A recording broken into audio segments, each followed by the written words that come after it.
Welcome back to the channel. I'm standing next to the most popular compact SUV in the segment. This is the 2023 Toyota RAV4 Limited with all-wheel drive. If you guys are in the market for a Toyota, be sure to check out South Dade Toyota and ask for Tony, and he will get you into your next vehicle. But let's talk about pricing here for the 23 Toyota RAV4 Limited with all-wheel drive. Starting price is at $37,680. This one stickers for $44,372. And yes, guys, I did show you guys a 23 RAV4. That was the XLE Premium. This is the 2023 RAV4 Limited with all-wheel drive. Looking at the exterior styling here for the RAV4 here, Toyota did make those updates for 2022. Looking at the new headlight modules here, this is LED daytime running light with its LED turn signal, with its LED projector, automatic low and high beam, full LED headlight here, and there's LED foliage here at the lower part of the fascia. There's front parking sensors, and I love the Tacoma-like grille with this gray painted area here. And there's the Toyota logo here, to house the driver's assistance tech, with the front-facing camera and the actual windshield. My model is painted in this black exterior color, which looks really good with the silver and black painted trim throughout this vehicle. But let me know in the comment section what you guys think about the RAV4. Do you guys think Toyota made enough changes for 2022? Looking at the side profile here, this vehicle has a 105.6 inch wheelbase with an overall length of 180.9 inches. So it's right on par with some of the other competitors in this segment, but some other competitors are just a smidge bigger. So like I mentioned, we should be expecting a new generation of RAV4 in the upcoming years. Looking at the wheel design here, I'm not a big fan of the wheel design. These are a 235/55 tire. They're wrapped in this 19-inch rim design. It just looks too much like the XLE that I showed you guys about a few weeks ago or so. And there's this black painted portion here. Of course, it's cladding to give this vehicle more of an aggressive look. And this does have 8 inches of ground clearance, so pretty good step in height for this vehicle. More black painted trim pieces here for the cladding. And there's this LED side marker here. My model comes with this standard size sunroof. And yes, you guys can get a panoramic sunroof if you guys would like. There's some chrome here on the door handles and the upper part of the window trim here. Making our way towards the rear of the vehicle, there's this floating roof design here, but you guys can't see it since the vehicle is black as well. Looking at the taillights here, Toyota didn't make any changes towards the rear of the vehicle that I noticed. There's this incandescent turn signal, incandescent reverse lights, and there's this LED portion here for the brake light there. So it has an LED combination. There's the limited and all-wheel drive badge. The Toyota badge is there with the RAV4 badge. There's this gray painted portion here which cuts between the taillight modules. And looking down here, as you guys know, this is a traditional thing with the dual tip exhaust for the RAV4. There's real parking sensors with these reflectors integrated into the bumper, and there's full LED lights for the tag with the backup camera there. Press that there, and it does have a power opening tailgate. Once it opens up, it reveals 37.6 cubic feet of space. Once you fold down the seats, that expands the cargo to 67.8 cubic feet of space. So it does offer tons of practicality, especially in the segment here. And off to the side here is going to be a USB port. So there, LED lights back here in the cargo area. Pull this here, it does have this tonneau cover here, so you guys, can hide your valuables and whatnot. There's a JBL speaker back here. Lifting this up, it does reveal a full-size tire there, just in case you guys get a flat. For 2023, Toyota did make some nice interior changes for the RAV4, giving it this large infotainment system here, also with this 12.3-inch instrument cluster. I showed you guys an XLE Premium without the 12.3-inch display, but me personally, I like this display here. It looks more cleaner looking compared to this larger infotainment system that Toyota offers. It does have over-the-air updates. It runs their newer Toyota interface.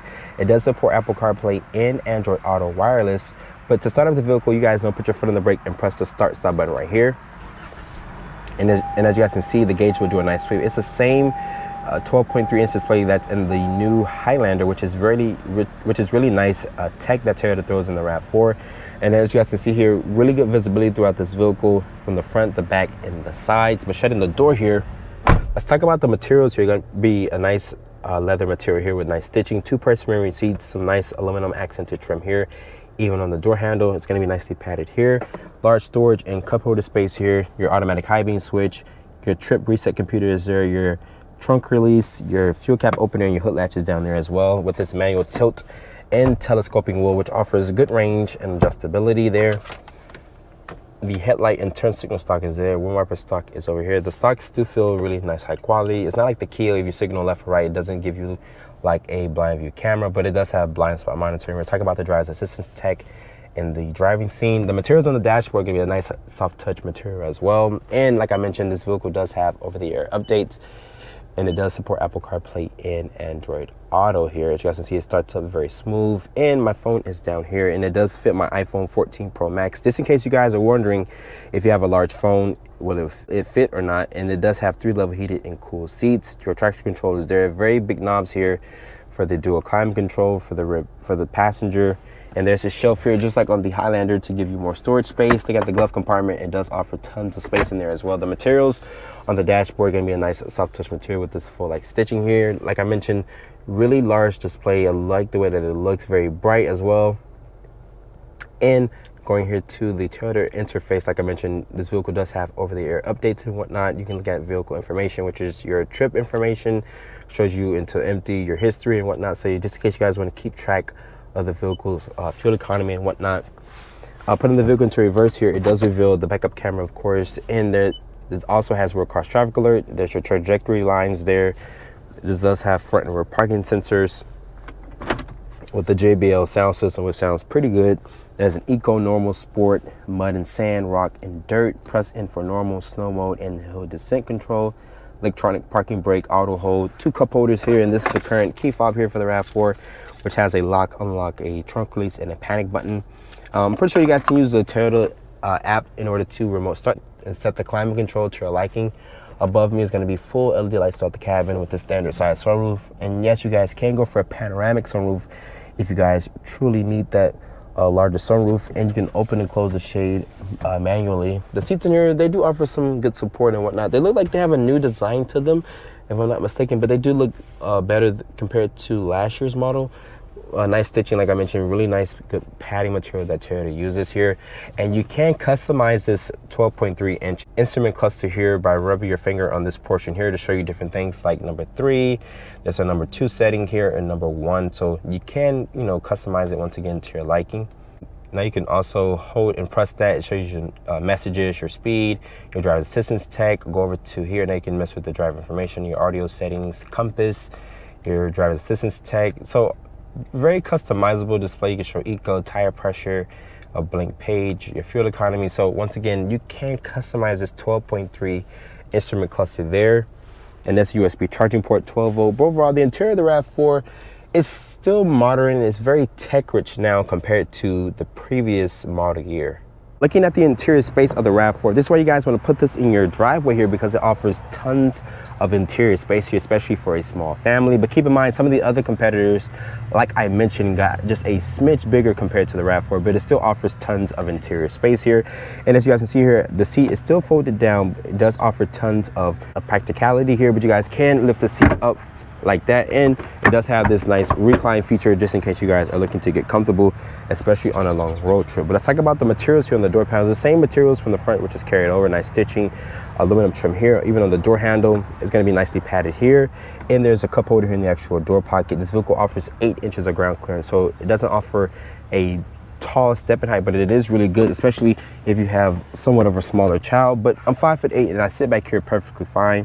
I do have plenty of foot space underneath the driver's seat. This is where I have the seat to drive. And Toyota says the RAV4 has 37.8 inches of rear legroom space, which is plenty of space to get comfortable back here. And you can sit 3 people across. And like I mentioned, it does have this nice recline function. And there's 2 air vents here with 2 USB charging ports. There's 1 mat pocket back here for storage. And above me, there's a standard size sunroof. You guys can go for a panoramic if you guys want more light and air into your cabin, and there's LED lights throughout the cabin as well. But even though this vehicle is not the biggest in the segment, competitors are just a smidge bigger compared to the RAV4, this vehicle still offers tons of interior space. Looking at the powertrain here for the RAV4, this is Toyota's 2.5 liter natural aspirated 4-cylinder, making 203 horsepower and 184 pound-feet of torque. It is paired with an 8-speed automatic transmission. All RAV4s still remain front-wheel drive. All-wheel drive is available. But making our way over here to the fuel door, let's talk about fuel economy. You can go for a RAV4 Prime if you guys want to have a plug-in variant, or you can go for the RAV4 Hybrid, which will get better fuel economy compared to the base powertrain. This is rated to get 25 in the city, 33 on the highway, and 28 combined. So I'm back behind the wheel of the RAV4. This is the best selling compact SUV in the segment. Toyota made some very good changes for 2022, giving it more of a sporty design cue. So I think Toyota did a really good job of keeping this vehicle hot in this segment. It's a really hot segment here in the United States. It competes against the Honda CR-V, the RAV4. It competes against the Nissan Rogue, the Subaru, the Hyundai, the Kia. So it's very competitive in this segment here. But let's talk about the powertrain specs here. This is Toyota's corporate 2.5 liter four-cylinder, making 203 horsepower and 184 pound-feet of torque. It is paired with an 8-speed automatic transmission. Some competitors offer a CVT, but the 8-speed auto in this vehicle, it goes about its business. But keep in mind, the base powertrain in the RAV4, it's a little raspy in my opinion, but it does give you good power delivery and whatnot. Fuel economy is rated at 25 in the city, 33 on the highway, and 28 combined. So good fuel efficiency, but you can go for the RAV4 Prime, which gives you all electric assist. And if you guys want the hybrid, you can also trickle around an electric range as well at a very low speed. Keep in mind, once you go past 20 miles or so, the gas engine will kick back on. But let's come to a stop here and put it into a sport mode. Like I mentioned, it makes 203 horsepower. The RAV4 Prime is the fastest production RAV4 in production right now, making 302 horsepower.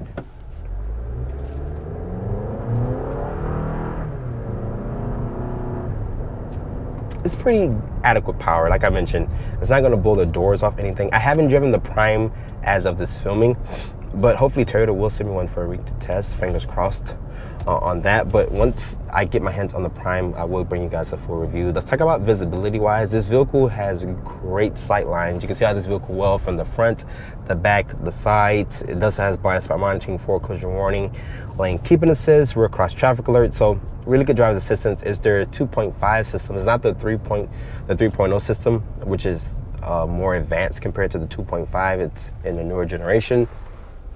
But visibility out of this vehicle is really good. The seats also they do hold you in place. Comfortable seats.